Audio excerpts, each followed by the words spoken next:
All right, everyone, welcome back into another live edition of the Patriots Beat podcast here on the CLNS Media Network, presented by our wonderful friends over at Prize Picks and Game Time. It's Brian Hines back as Alex Barth with Alex Barth, as always. And we have quite the big game on Sunday to break down. It is May week. It is throwback week. I'm very excited. Everyone should be very excited.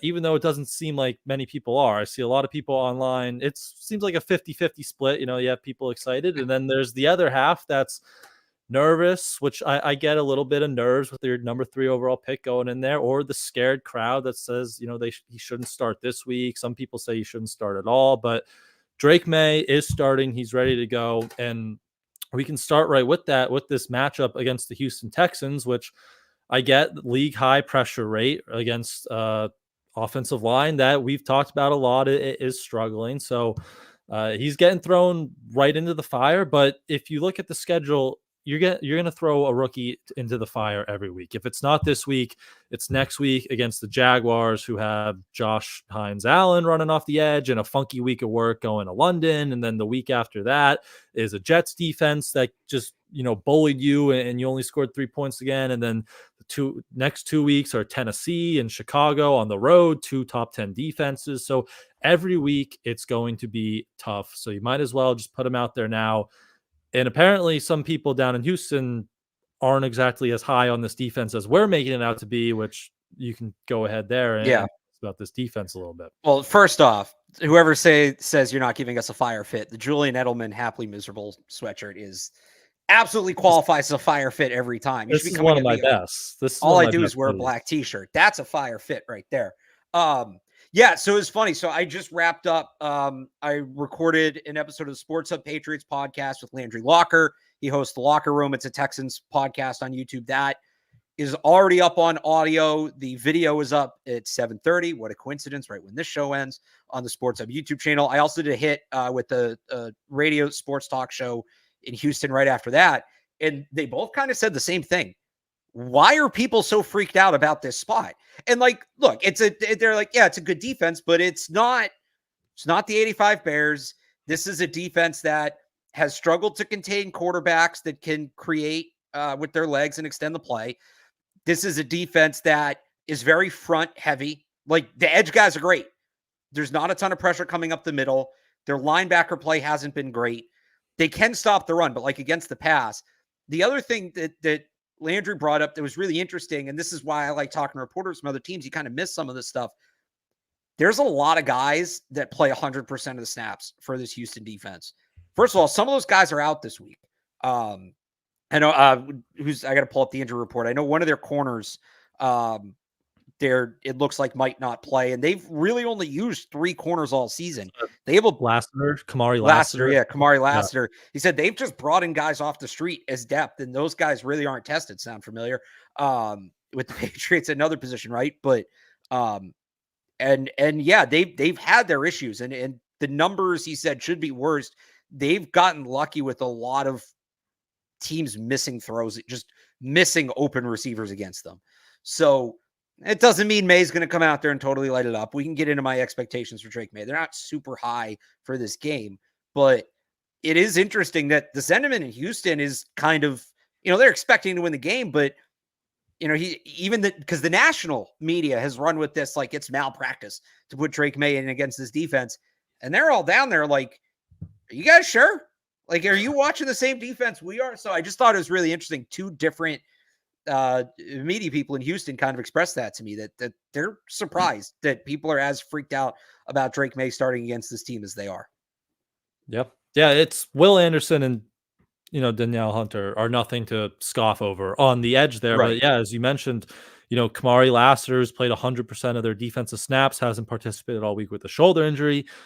Jimmy Ward, who I think was 80% of their defensive snaps, safety, he hasn't participated all week with a groin injury. So they could be missing 2 key pieces of their secondary. And then outside of Hunter and Anderson up front, it's a pretty vulnerable front. Like, you can run up the middle, and we can talk about maybe not having Rhamondre Stevenson and what that impact might be, but you can beat this defense elsewhere. So you assume, it looks like it's going to be Vidarian Lowe and Demontre Jacobs at your tackles again. You can try to, chip them, give them help, slide protections, and now you have Drake Maye who can also move around in the pocket a little bit. So there might be ways that and this comes back to Alex Van Pelt and how he's going to kind of make this thing work. But there could be some ways to kind of have this Texans defense and not let Hunter and Anderson kind of completely take over this game on Sunday. Yeah, it sounds like if and just kind of looking at it, if they can get some time to throw, not even time to throw, like clean pockets, right? Where he's not throwing with the guy in his face. He doesn't have to throw off balance unless he wants to, because this is Drake Maye we're talking about. But, if they can give him a pocket, it sounds like there's plays to be made. That's the big if. But if they can give him a pocket, there might be some plays to be made here. Yep. So if you are Alex Van Pelt, how are you attacking this thing specifically with Drake Maye? You imagine, again, Van Pelt has his core concepts that he's going to want to run, but there's going to be some tweaks. Him and Mayo have talked about Maye's athleticism. We can see the off structure things. Now that does, as Van Pelt said, it's going to kind of come naturally, right? You're not calling for him to run around and make some acrobatic play outside of the pocket, but it's kind of, pressure's on Van Pelt now. It hasn't been great 5 weeks, but it was in some of the play calls. But you can say, okay, he's been working with a 31-year-old Jacoby Brissett. Now, the shiny toys out of the box, right? Like Drake Maye's on the field. It's go time here. So if you're Alex Van Pelt, how are you kind of tweaking some things, molding some things specifically against this Texans defense with Drake Maye behind center on Sunday? Well, just defense aside, increase use of the pistol. That's the big one to me. Come out that pistol set, and then you can marry some of the play action stuff, some of the outside stuff that Alex Van Pelt wants to do with Drake Maye's comfort in the pistol. The other thing is I'm getting Pop Douglas involved. Just get the ball in and out of his hands, and I'm definitely getting the quarterback run game involved. You're not calling it like he's Lamar Jackson, but I'm definitely mixing in some read options, maybe even a quarterback power or two or a quarterback zone, especially if you're not going to have Rhamondre Stevenson. You do need to get him running a little bit. One, it's going to maximize what he can do. And two, it's going to keep those pass rushers off tempo and out of momentum, because now suddenly you have to, hold and contain. If you're just coming crashing down in the pass rush and they run read option, he's going to hit that behind you for 10, 15 yards. So they can't be afraid to run Drake Maye in this game. And, you tell Drake Maye, hey, slide, go out of bounds, sideline's your best friend if you get there. But I do think they've got to involve his legs, especially if they're not going to have Stevenson. Yep. Yeah, I would love the pistol. If they can start doing some of that pistol, and because Drake's obviously more comfortable with that than going pure under center, because he was in the pistol or the gun, right? Like 95, 98, something extremely high percent of his snaps at North Carolina. So I would love that wrinkle. You can get the read option runs in there, use his athleticism to get outside the pocket and make some plays. So I would love that kind of wrinkle. And just in general, like, let me ask you this, like, you figured they want to run the football. They tell us they want to run the football, and running, you can run the ball against Houston kind of more away from Hunter. He's the one real, like, good defensive line run stopper. And you want to ease Drake into it by running the football. But if you don't have Rhamondre, do you think that changes things a little bit? Or are you ready for Antonio Gibson? You assume Kevin Harris would get the elevation, and you trust these guys to kind of carry the load, and you can still rely on that run game. Yeah, it's a good question. I honestly don't know how I feel. Like, I like Gibson as a player, but he's never been a volume back in his career. So JaMycal Hasty, Kevin Harris, how much do you involve them? I don't think you can come out pass heavy, at least not initially. Now, if you go down 20-0 off the jump, you got to start checking it. But away. But you definitely got to elevate Harris.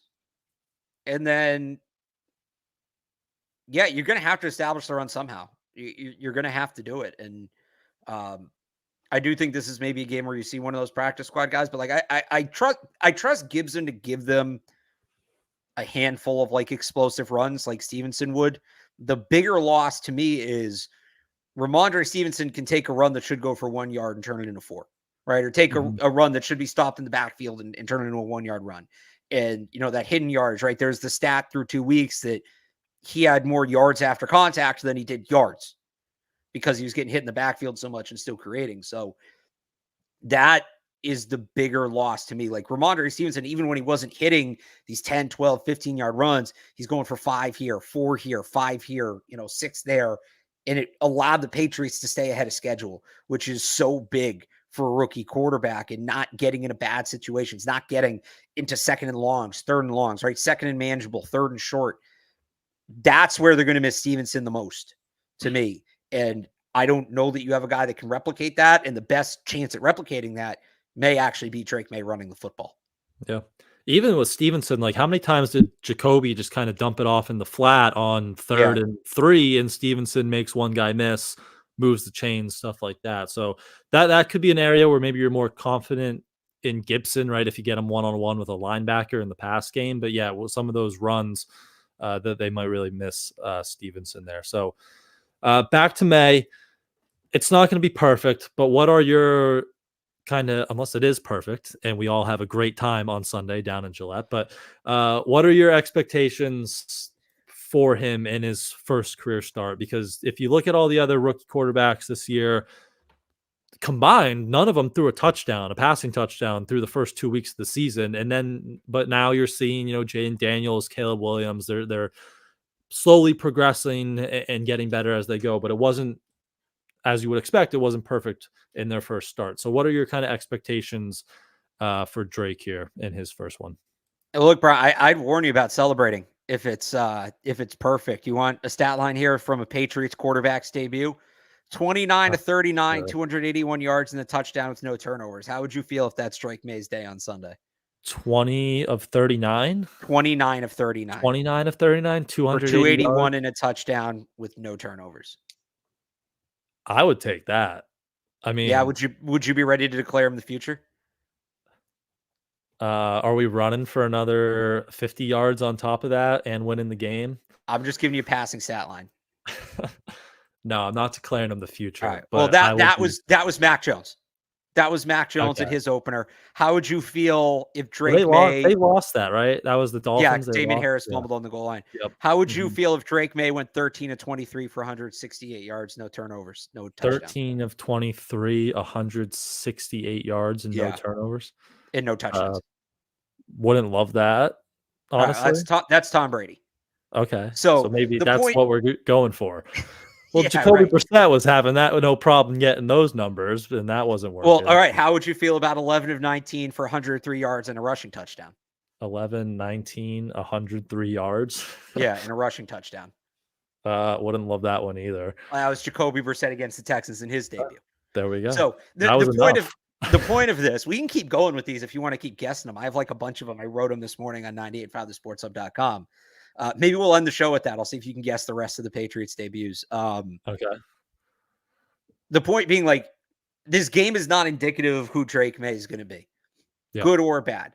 My expectations are on the lower side for this game. I still think he was the right pick, should be the future of the franchise, all that. But the other rookie quarterback struggled this year. We've seen it in past years. Every once in a while, you have a rookie that sort of just strikes gold. Cam Newton threw for like 450 yards in his debut. He lost, but he threw for 450 yards in his NFL debut. But the point is, like, to me, you're looking for individual plays, individual moments that stand out, that it's like, okay, this is repeatable. This is something they should build around. This is something that should be a bigger part of their offense. These are the guys he has chemistry with.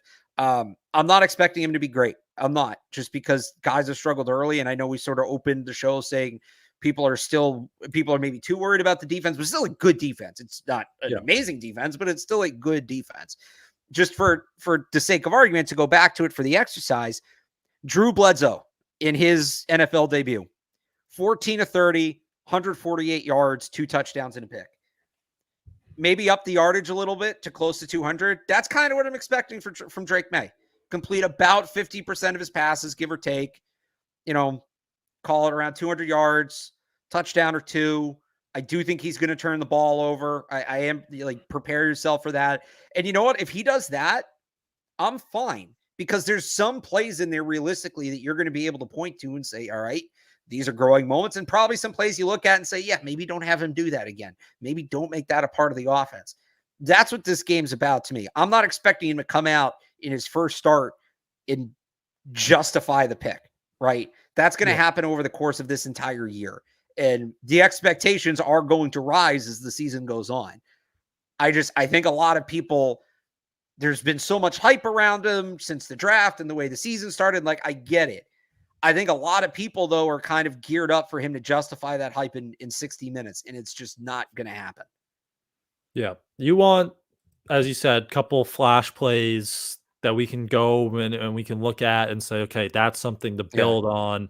And then, I would expect just his style of play. Like, I would expect maybe a turnover sprinkled in there. He's going to have a couple wild misses probably in the quick game. That's where he seems to spray stuff at times. But as long as you get some of those flashes and you see some of those really exciting things that is such part of his game, that's the stuff you want to see in his first start. All right, wait, you want a couple other debuts just to we can kind of expand on this? Sure, hit me with them. 6 of 15, 127 yards, 2 touchdowns and a pick. 6 of 15? 6 of 15, 127 yards, 2 touchdowns and a pick. Oh, that's got to go like way back then. This is another first round pick. So there's 4 first round picks. We've covered 2 of them, Drew Bledsoe and Mac Jones. Grogan? No, it wouldn't be no, Grogan. Grogan wasn't a first round pick. Yeah. Who was before Grogan? Oh, I don't know. Who was before Grogan? Jim Plunkett. Yeah. Okay. So that stat line would worry me a little bit, even with the 2 touchdowns. Here's the one. 6 of 15. Yeah, that would be 13 of 27, 159 yards and a pick. 13 of 27? Yeah. Who'd we say already? We said Mac, Brady, Bledsoe. Plunkett. This is the only other first round quarterback. No, this is the only other first round quarterback. 1983. Oh, Eason? Is that Eason? He was first rounder, right? Tony? That's probably the worst debut. 13 of 28, 26, 13 of 27, 159 in a pick. Yeah, that wouldn't be great. You want the gold standard? What's probably the best. So Zoe's up there, 20 of 29, 261, 2 touchdowns and a pick. That's Zoe. That's good. That's okay. If Drake Maye has Zolak's day, I'd be ecstatic. Yeah, 260, 2 tutties and a pick. I would absolutely take that. And I mean, 60, wait, is the gold standard Jimmy G? 24 of 33, 264 yards, a touchdown with no turnovers. 24 of 43. Yeah, that's that Arizona game, man. That was. But here's the difference. Drake Maye has to then make it through multiple games healthy. True. So, and like, we're healthy. And if he was going to get hurt, like, it actually has to be hurt, not just he had a little boo-boo on his thumb and he couldn't go out there. Right. Or whatever. You can't win with a bitch at quarterback. I'll just say it. Yeah. Good thing we have was it Edelman or was it just Martellus Bennett who had a little call out? Martellus Bennett said it, and then Edelman was like, I don't disagree. Yeah. So, but those are good numbers because that's kind of telling that it's obviously not a finished product after the first game. So we all want it to be awesome and amazing, and hopefully again there are some of those plays that are awesome and amazing, but it likely won't be completely so. But it is exciting, and again, as I said up top, like, this is what we have in fans specifically to get excited about now. Like, this is your number 3 overall pick quarterback. I know, again, it could be a little nerve-wracking, like, okay, this is the real deal, like, this is for real, but it's good to get excited and get to see him out there. So before we get to the rest of the offense, I want to very quickly tell everyone about Prize Picks, which is the best place to get real money sports action with over 10 million members and billions of dollars in award winnings. Prize Picks has made daily fantasy sports accessible to all. You just pick more or less on at least 2 players for a shot to win up to 100 times your cash. You can make your picks in less than 60 seconds and turn your sports opinions into real money all season long on Prize Picks. Barth and I submit our Patriots lineups every game day, so make sure you stay for the end of the show, we will go through our picks as usual, tweet them again before the game on Sunday, or you can extend it to the rest of the league with stars like Justin Jefferson, Saquon Barkley, and Patrick Mahomes. Who plays tonight? Seahawks and 49ers. Kyle Shanahan. There's no Kyle Shanahan entries in your lineups if you want to do blown There's leads. no, There's no more or blown less leads. points. Yeah. What's the That was, more 9.5 more or less blown leads by blown leads by Kyle Shanahan? well, I guess you tonight, would do like more or less points the Niners are up by before they choke. before they blow their lead. Yeah. Yeah. So that's unfortunately not available, but plenty of other players: Brock Purdy, Brandon Ayuk, Geno Smith, DK Metcalf, maybe future Patriot, in there with Prize Picks, which is also the only real money daily fantasy platform with an injury insurance policy. So your lineups stay in play, even if one of those players gets injured. If a player leaves in the first half and doesn't return, Prize Picks keeps your lineup live. So download Prize Picks today and use code CLNS to get $50 instantly after you play your first $5 lineup. Again, that's download Prize Picks today and use code CLNS to get $50 instantly after you play your first $5 lineup on Prize Picks. Run your game. All right, just to the rest of the Patriots offense in this one, you mentioned with Drake, you want to see which guys he starts to build chemistry with. Anyone in particular that kind of stands out to you, or just in general there on the offense? Pop Douglas. It's got to be Pop Douglas, especially with Stevenson out. This guy's your best explosive playmaker, maybe your only explosive playmaker, right? And last week, him and Jacoby started feeling it a little bit, but it really just felt like they were never on the same page. And to contrast that, you had Drake Maye, who compared Pop Douglas to Josh Downs in camp. Maye had a ton of success throwing to Josh Downs at UNC. That's the guy, like, as you build this, right? Maye's the future. Who are the guys that you're building alongside with? And it's Pop Douglas, and then Jalen Polk as well would be another one. He's had some opportunities that he hasn't been able to capitalize on because of the line play or the quarterback play. Let's see if Drake Maye can help him out. But that's, a little peek at the future. That's what it's going to be. Pop Douglas and Jalen Polk should be a part of this passing game moving forward. They still need the true number one. They need the X. They need the coverage dictator. But ideally, Polk and Douglas are here long-term with Maye. So let's see what it looks like.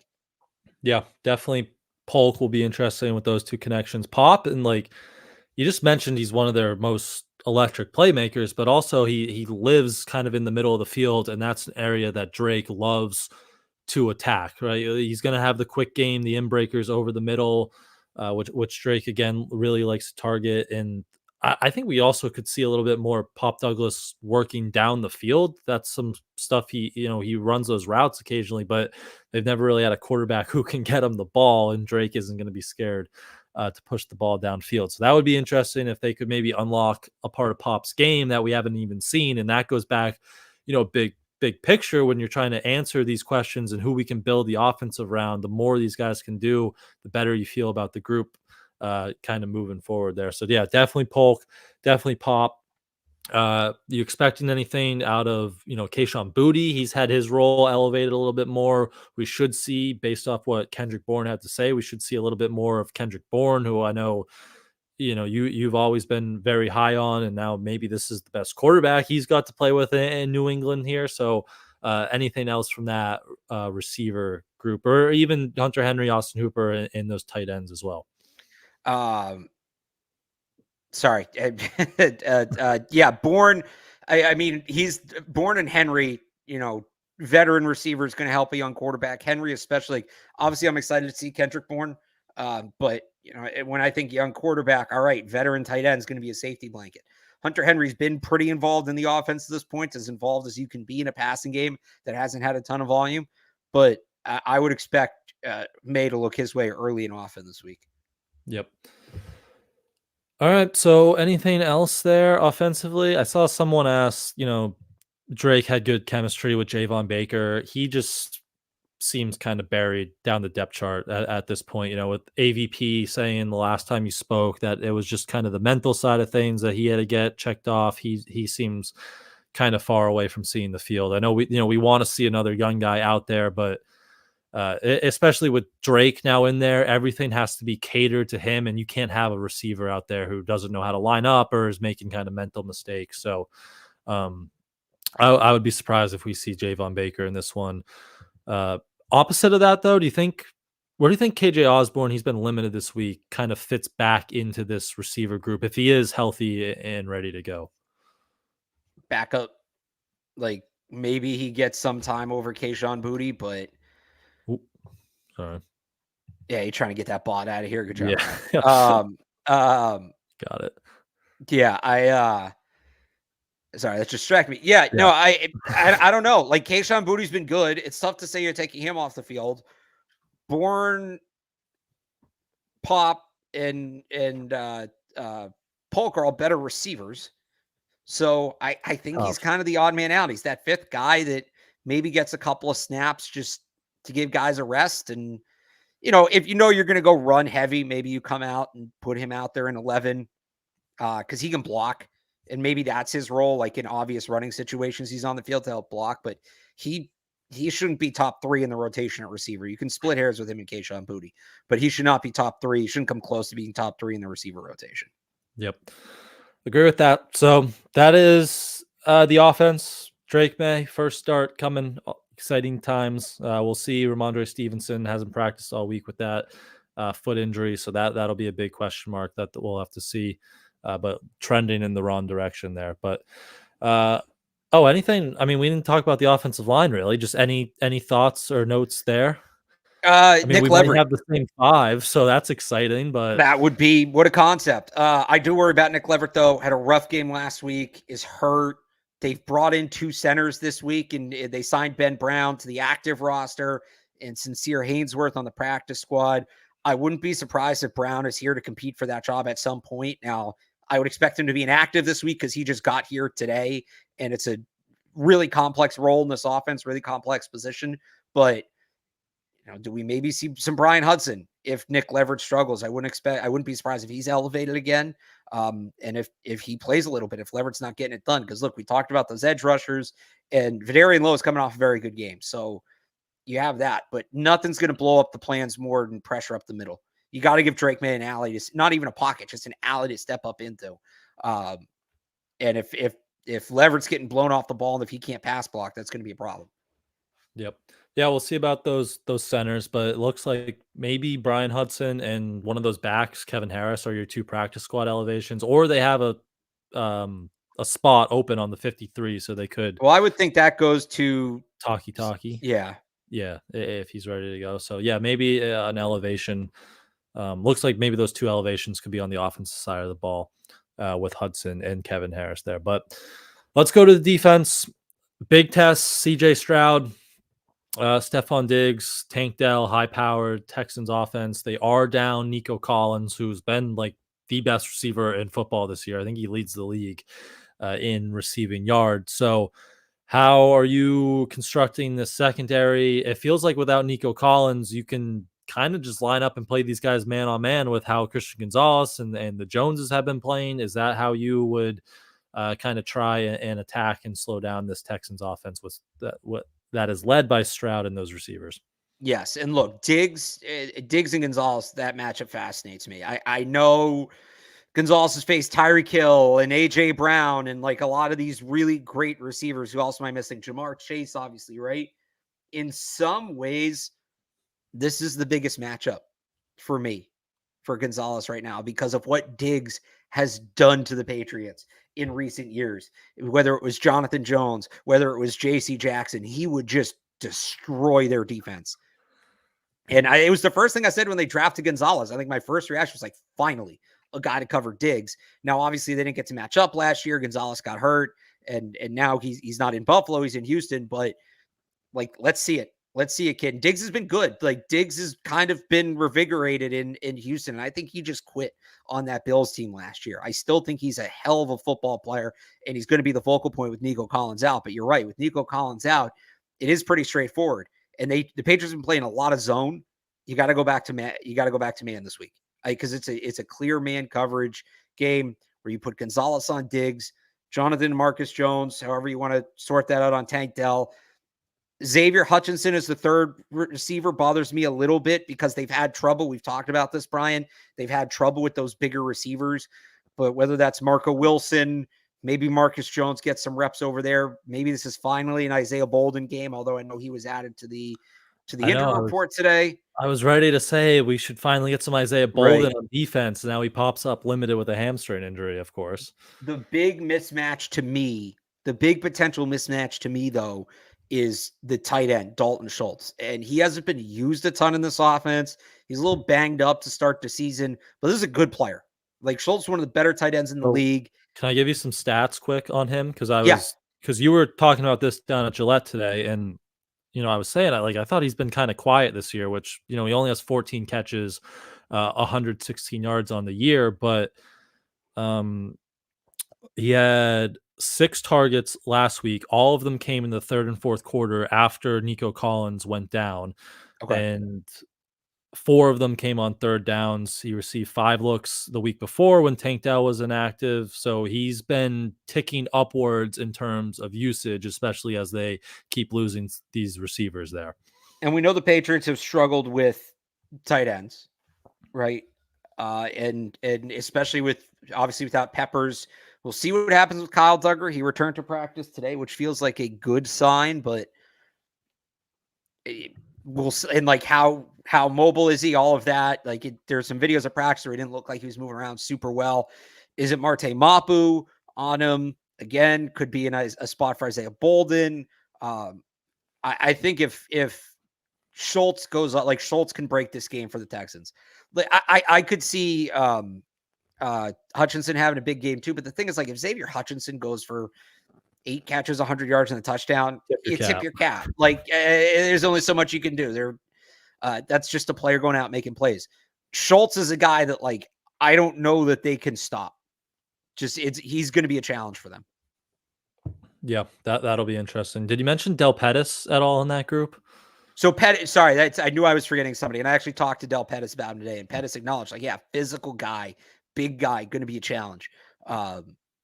Yeah, because they used him a little bit at man in the 49ers game. Like, he had some late reps against George Kittle and kind of held up well. I know that was late and kind of a blowout there, but he's elevated into a big role here, obviously without, Jabril Peppers, and Kyle Duggar's availability questionable. So he could be on the field a lot, and that's another body who could kind of be matched up there with Dalton Schultz. So tons of options in the receiving game there. They'll try to slow down the Texans offense, though. That has been a little weird. It's like first and second downs, they're not good. And maybe this is because Joe Mixon hasn't been playing and their run game's kind of tanked beyond week 1 when Mixon was in there. But like first and second down, they're not good. And then they're one of the best third down offenses in football. But a lot of that is just CJ Stroud making a play to Nico Collins. So without him, that's a big loss for them. And as you said on the top there on defense, Patriots can match up with these guys man-to-man. You'd imagine Christian Gonzalez can follow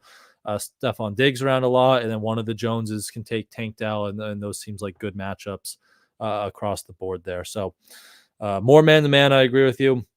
And then if you move up front, where's the pass rush coming from? What you thinking up there?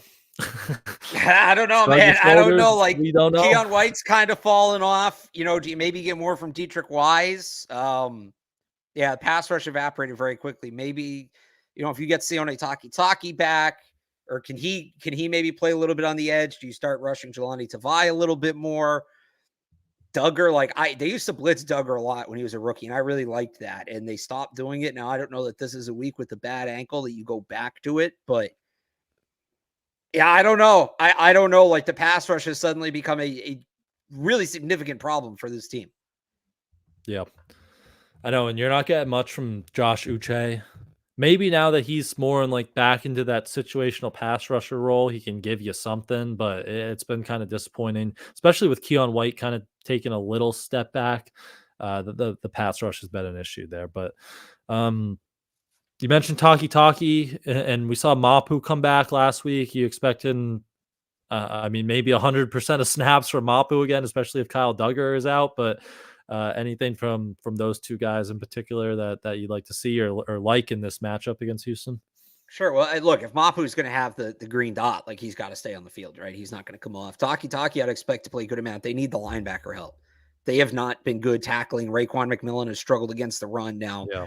The Texans' run game, it will be interesting to see kind of how that plays out because they haven't been able to run the ball without Joe Mixon.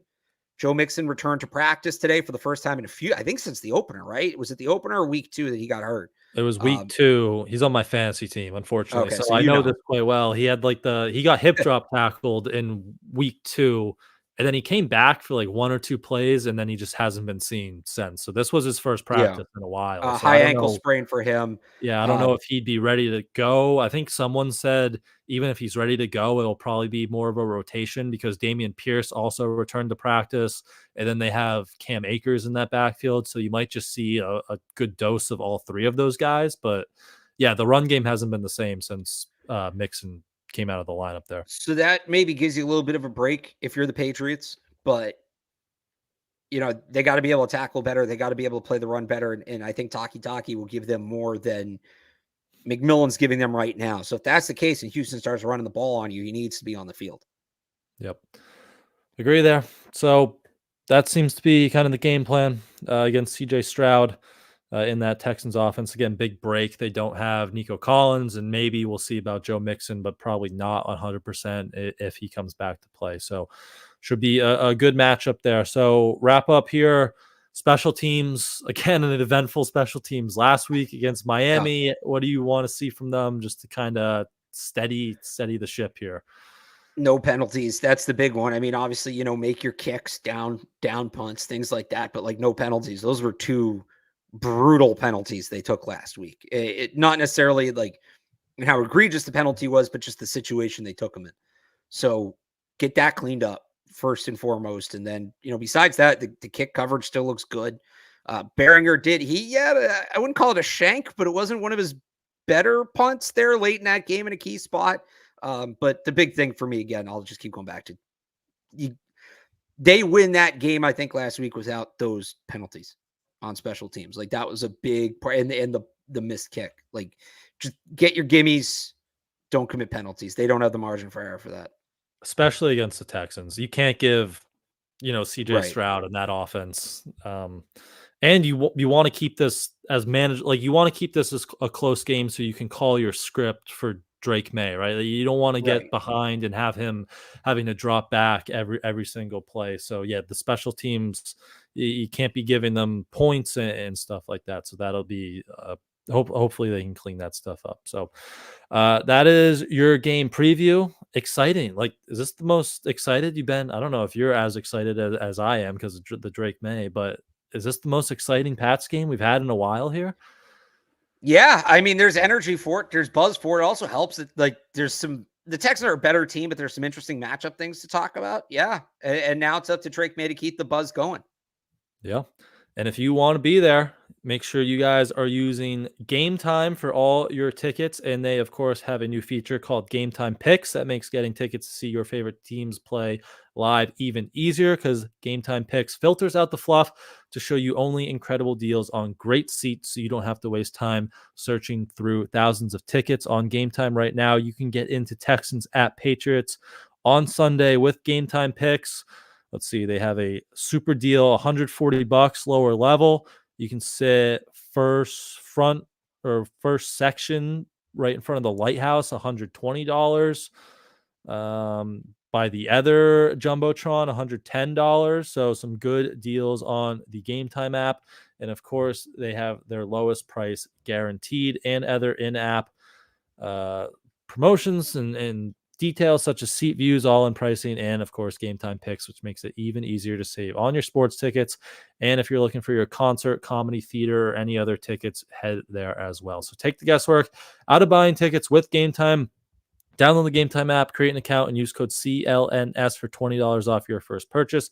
Terms apply. Again, create an account and redeem code CLNS for $20 off. What time is it? Game time. Let's wrap up. Before we do our prize picks of the week, college football slate this weekend looks like a pretty good one, even though we said last week it wasn't going to be a good one, and it was an amazing one. Well, no, but I said it's always the weeks that aren't super hyped that end up going nuts. So where the crazy stuff happens. So South Carolina, Bama. What else we got? Penn State, USC is all right. Ohio State, Oregon. Texas, Oklahoma is the big one. Ohio State, Oregon, Florida, Ole Miss, Tennessee. LSU, big game for Will Campbell. Yep. So, and I'll just say it because it's much must-watch football. Boise State at Hawaii, Ashton Jeanty on the Big Island. Absolutely. So, you mentioned Will Campbell. Kelvin Banks is in a ranked matchup. I don't know that's right.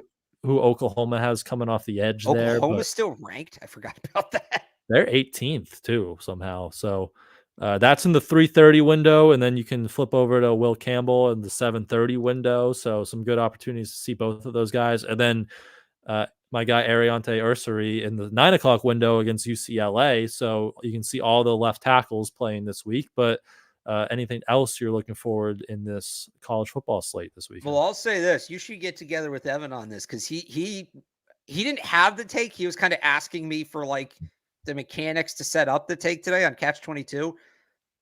Evan might be getting a little too into Tech McMillan. And if he is, so he's setting up the trade up for Ursary.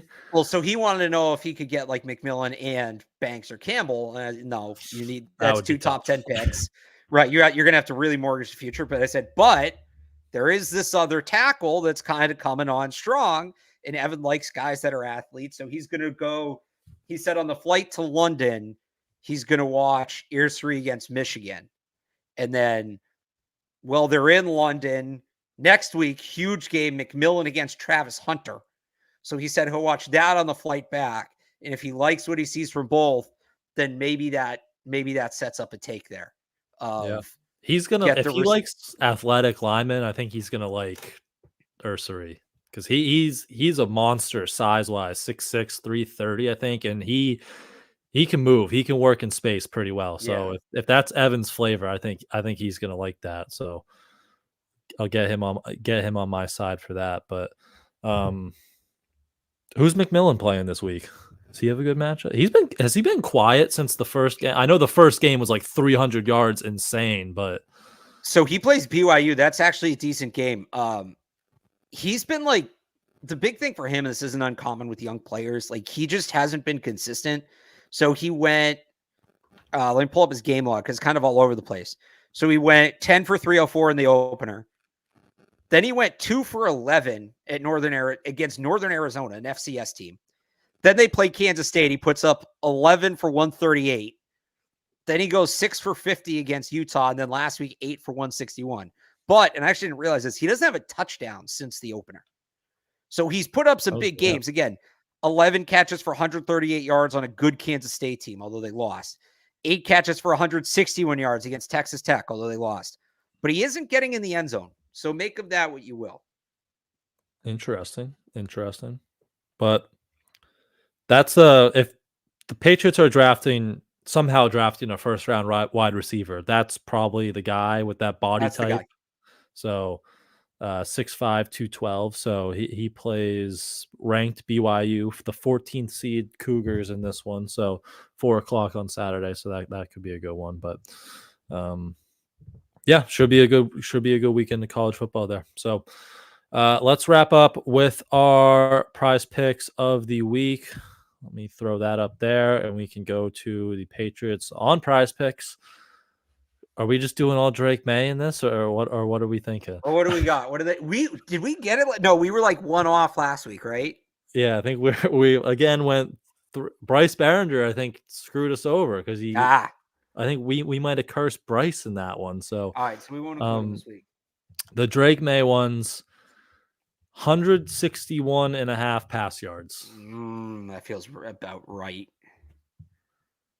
25.5 rush yards. Oh, I might go more on that. Okay.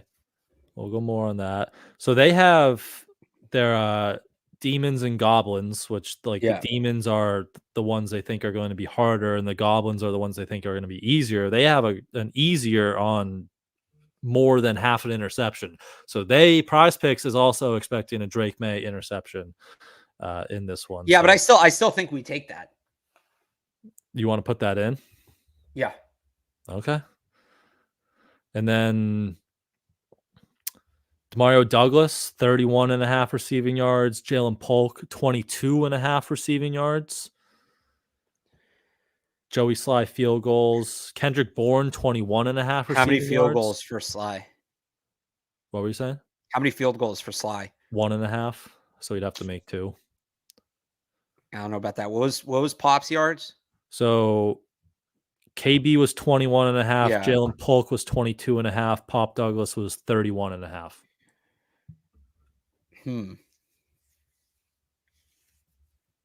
What's Dave Gibson on there? They do not. Probably because they're waiting to see on Rhamondre. Or Hunter Henry, 25.5.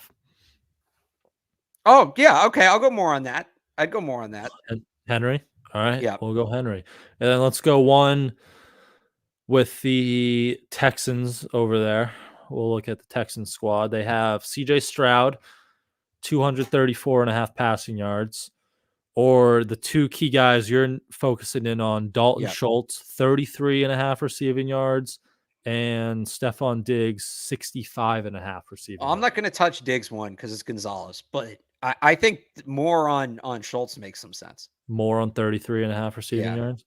All right, so we'll lock that in. That gives us an 8.5 time multiplier. Oh, wait, so we got to add one more now. We got to go one more. All right. What do we got in the game tonight? We can't do tonight because it's we tweet them out Sunday. Oh, that's right. That's right.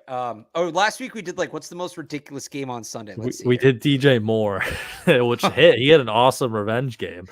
All right, so let's see here. This week we've got Jags Bears in London is pretty sicko. What's like the Sunday night game?